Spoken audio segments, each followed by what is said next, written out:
Naco News México MNN, producción original, las cosas como son, entérate y difunde. ¿Cómo haces de una mentira una noticia repetida hasta por senadores de Estados Unidos?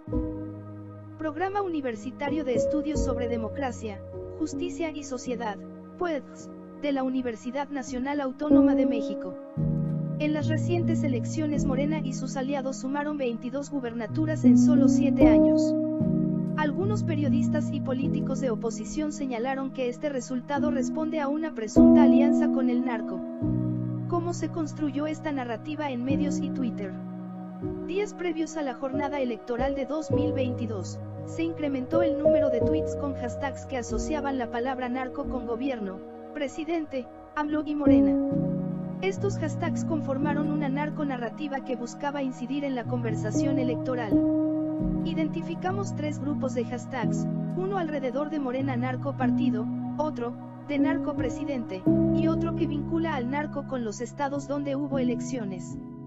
Estos hashtags no se difundieron de forma independiente, sino que impulsaron juntos la narconarrativa. Asimismo, identificamos comunidades de cuentas que amplificaron estos hashtags durante la primera semana de junio por medio de retweets, citas o respuestas entre ellas, de las que también recopilamos sus fechas y horarios de publicación para caracterizar su actividad. Algunas de las cuentas que usaron estos hashtags, tuitearon o retuitearon cientos de veces en intervalos de 12 a 60 segundos, para luego entrar en un periodo de reposo. La presencia de ráfagas de publicaciones es un indicio de una estrategia digital de manipulación de tráfico. Además, los hashtags más difundidos por estas cuentas con comportamiento anómalo fueron narco presidente y Morena narco partido, lo que sugiere que hubo una estrategia digital para amplificarlos e incrementar su visibilidad. Dichas cuentas y hashtags también acompañaron sus tweets con fotografías, caricaturas o imágenes editadas que buscaban vincular al actual gobierno y a Morena con el narco y el crimen organizado. En suma, y articulación de ciertos grupos de hashtags por cuentas que se comportaron de manera anómala, sugieren que hubo una campaña coordinada para posicionar y amplificar la narconarrativa que se intensificó en las pasadas elecciones. Esta narrativa también se difundió en los medios, donde incluso se acusó al presidente de colaborar directamente con el narcotráfico. Analizamos un corpus de 30 columnas, artículos y reportajes en diarios privados, nacionales e internacionales, publicados durante junio de 2022. Detectamos 2 grandes grupos que sostuvieron la idea de nexos entre el gobierno, Morena y el narco, por un lado, analistas y periodistas, por otro, políticos de oposición, en columnas invitadas o entrevistas exclusivas. Estos grupos posicionaron 5 tesis. 1. Hay un narcoestado fortalecido por AMLO con el lema abrazos no balazos y la protección de familias de capos. 2. Hay pactos entre el cártel de Sinaloa y el gobierno federal por las visitas del presidente a Badiraguato. 3. López Obrador pretende unir fuerzas con el narco para consolidar una dictadura.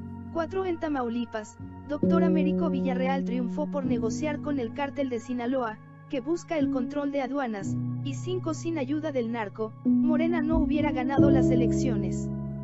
Las tesis más recurrentes fueron la que asocia a AMLO con un narcoestado y la de sus visitas a Badiraguato. En tercer lugar, se colocó que el triunfo morenista se debe al crimen organizado. Así, las elecciones fueron el marco de un discurso mediático dirigido contra el presidente. Paralelo a estas tesis, @Marín Martínez, @Sergio Sarmiento, @Ciberfan y @Fmaneto utilizaron sus espacios para advertir que, de existir, dichos vínculos serían graves.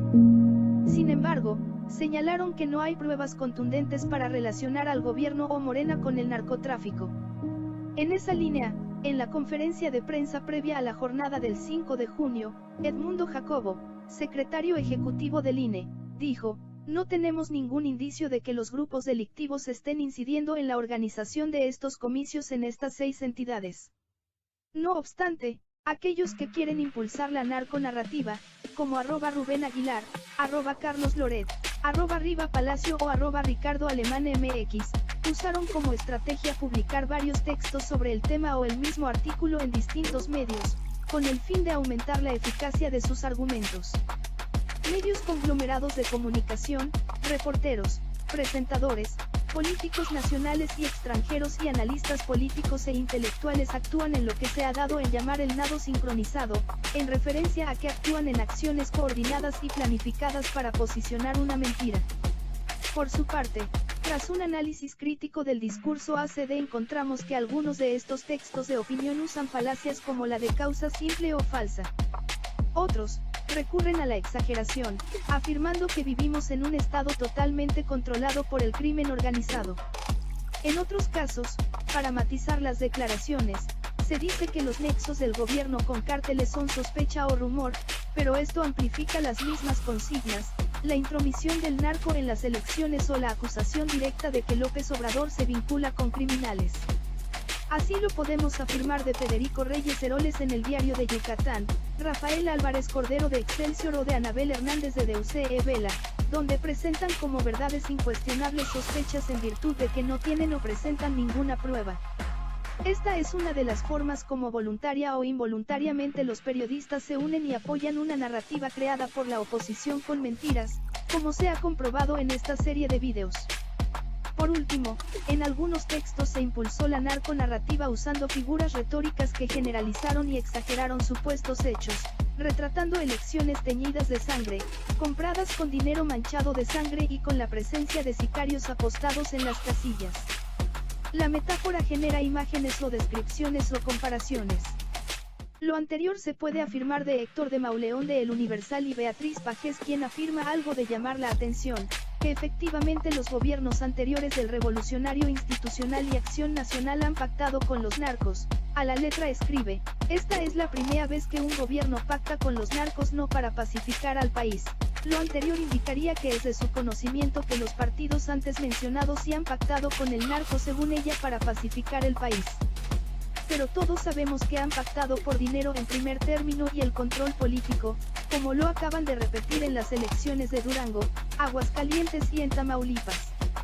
Los medios de comunicación corporativos también dieron voz a declaraciones públicas de actores políticos de oposición al actual gobierno que lanzaron acusaciones directas, sin mostrar ningún tipo de evidencia.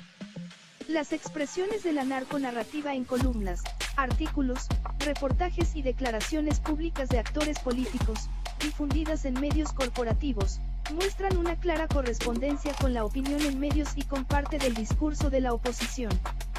Vemos pues, cómo la narrativa del presunto pacto entre el gobierno con el crimen organizado que se manifestó en la esfera digital, mediática y en la voz de personajes políticos de la oposición, tiene elementos que sugieren una coordinación de actores e intereses.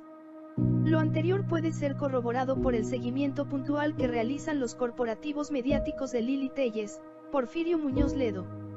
Otra cuestión interesante es la de otros actores políticos como Francisco Labastida Ochoa, quien tuvo preso por narcotráfico a todo su gabinete de seguridad de alto nivel cuando fue gobernador de Sinaloa, Felipe Calderón y Vicente Fox, que en sus gobiernos se dio protección especial al cártel de Sinaloa del famoso Chapo Guzmán y que incluso tienen a funcionarios de seguridad de sus sexenios presos en Estados Unidos por narcotráfico, como se dice coloquialmente, el burro hablando de oreja solo.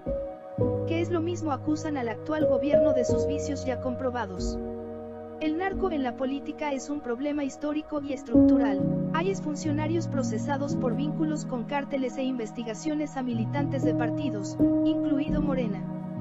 Pero hacer acusaciones sin pruebas y solo a una fuerza política, da la impresión de ser oportunismo. Estos señalamientos y narrativas deben ser precisos y sostenerse con evidencias y hechos, pues las generalizaciones sin sustento en un ambiente electoral, enturbian el diálogo, desincentivan la participación y podrían tener un efecto negativo en la democracia. #Tlatelolcolab. Nota reportero Naco News México. Así es como los partidos Acción Nacional cuando era oposición y a partir del 2018 el Revolucionario Institucional han estado todos los días creando, inflando y haciendo noticias de mentiras, ejemplo, AMLO se quiere reelegir, México ya es Venezuela, la Casa Gris, etc. Fin de la nota.